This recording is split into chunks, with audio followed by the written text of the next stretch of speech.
Okay, so let's take a look at several journal entries detailing the issuance of shares of new stock. Right, and when I say new stock, that really just means stock being sold by the company. If you're investing in stock, this is not that, unless it's an IPO or initial public offering. Right, oftentimes IPOs are very newsworthy, particularly when they're companies that we're familiar with.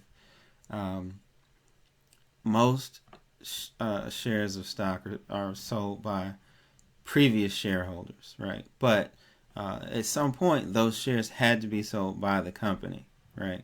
So that's what we're journalizing. That's what the only stock transaction, unless they buy their own shares back in the future, which is treasury stock that we'll get to.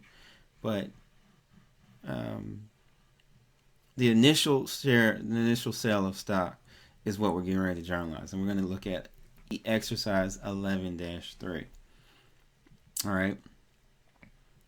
A corporation issues 4,000 shares of $5 par value common stock for $35,000 cash.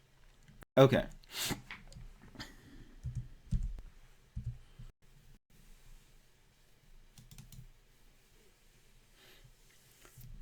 Why do you sell stock? To raise cash. How much did you raise? 35,000. All right. So that's your debit.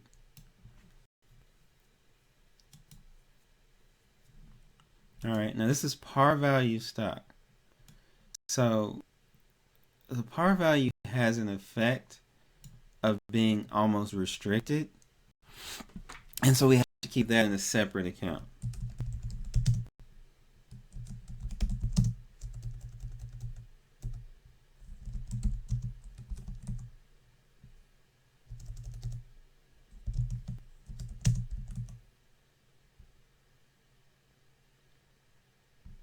All right.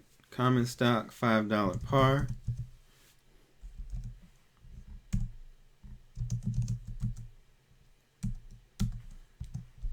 $4,000 shares sold. All right. So total par value of the 4,000 shares is $20,000. All right. Now, in the video I referenced that par value is usually very low. In an initial offering, usually it's 1 cent. So to kind of give you a feel for what that is, and then it could go down from there if stock splits and does things that we'll reference in future lectures. All right. And so we just have to plug the difference. All right. Now this is an account I would typically call additional paid-in capital, but to stay consistent with what Connect does and your book, we'll call paid-in capital.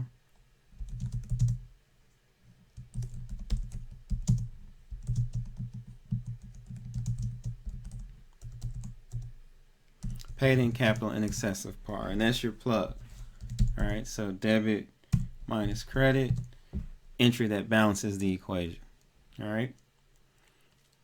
And so that's all we really need to do for requirement 1. All right.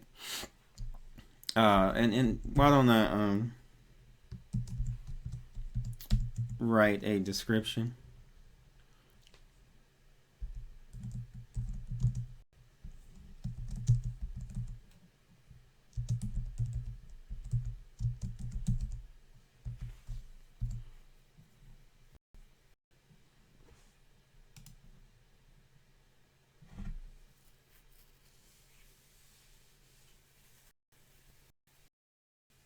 Okay. Now we can go on to number 2. A corporation issues 2,000 shares of its no par common stock to its promoters in exchange for their efforts, estimated to be worth $40,000. The stock has a $1 per share stated value. All right. So let's talk a little bit about the difference between par and stated value. Corporations are created at the state level. All right. Some states require a par value, right? Traditionally, it was to protect the shareholders, but it doesn't do that anymore because, as I referenced, oftentimes par value is so low, like 1 cent per share. All right. Not all states require a par value. In states that do not require a par value, the corporation can elect to state a value, and it has the effect of working like a par value, only it's at the corporation's option as opposed to being legally mandated. All right. So what we'll find is that stated value stock looks very similar to the journal entry looks very similar to that of par value. All right. Now, this one, however, we want to be a little careful because it wasn't issued for cash. It was issued for professional services necessary to get the corporation up and running.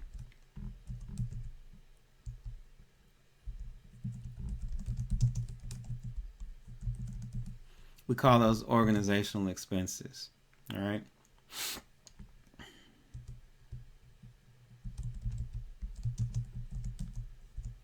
Common stock, $1 stated. All right. Organizational expenses were valued at $40,000. All right.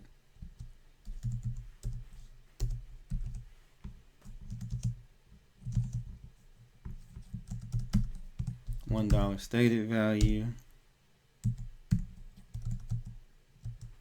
times the 2,000 shares gives you a total stated value of 2,000.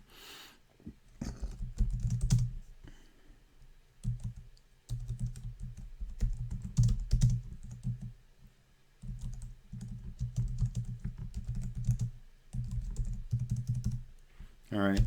Paid in capital in excess of stated value. This is the plug. All right. 38,000.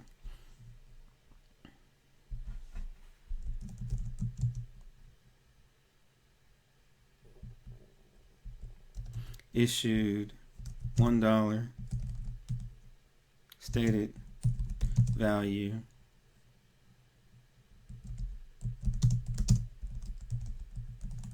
to promoters. All right. And if you're wondering, that's a term we haven't discussed. Promoters really are just the individuals responsible for the creation of a corporation. So they basically take the corporation from an idea through the process of filing with the state, filing all the required documents, setting up the bank accounts. If they're going to issue stock from day one, they'll take it through that process. And the people who do that are called promoters. So typically, promoters include the legal team, because it is difficult to start a corporation without an attorney, the accountants, right, because you'll need some accounting work, and it could include brokers, underwriters, and those types of professionals. And oftentimes, they are compensated in stock, all right, and that's what Journal Entry 2 is. All right. We'll go on to 3.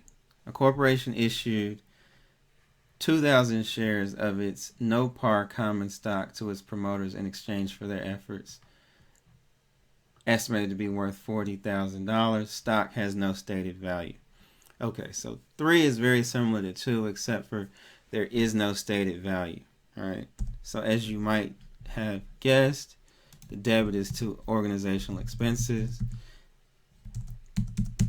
valued at $40,000. And when there's no stated or par value, the journal entry gets very straightforward.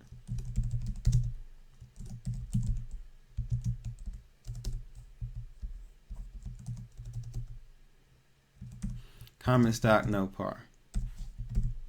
All right, and that's all we need to do there. All right.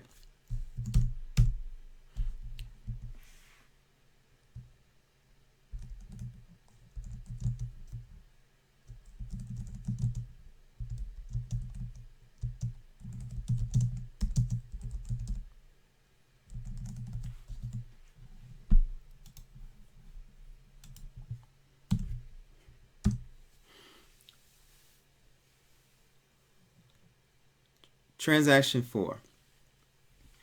Corporation issued 1,000 shares of its $50 par value preferred stock for $60,000 in cash.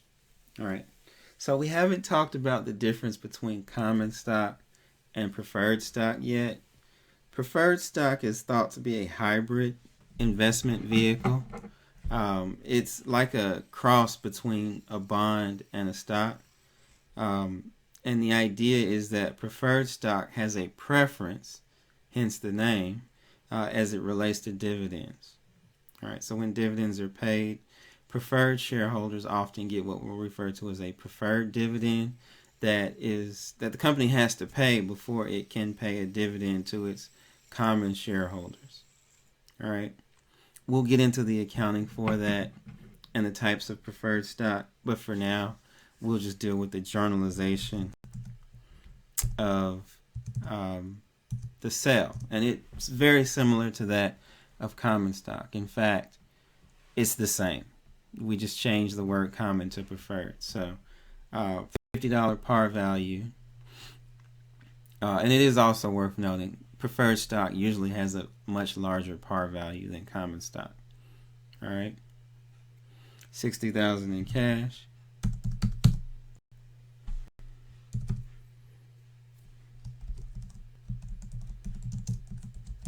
Preferred stock, $50 par.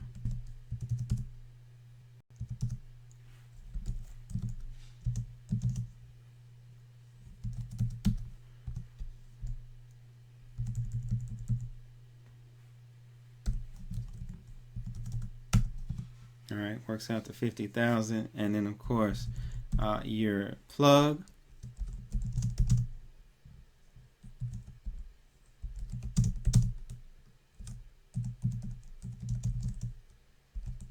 Paid in capital in excess of par.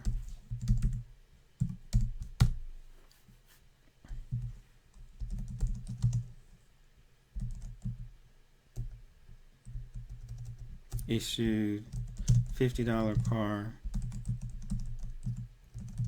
preferred stock.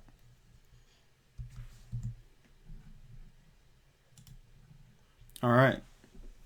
So that really is the full range of what you can see as it relates to the issuance of stock.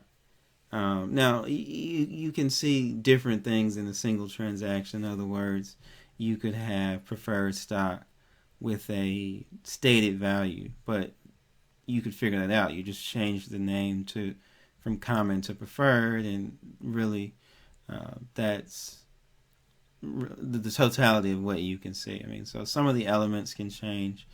It can either be cash or organizational expenses. It can either be stated value, par value, or no par. All right. And of course, common or preferred. Okay.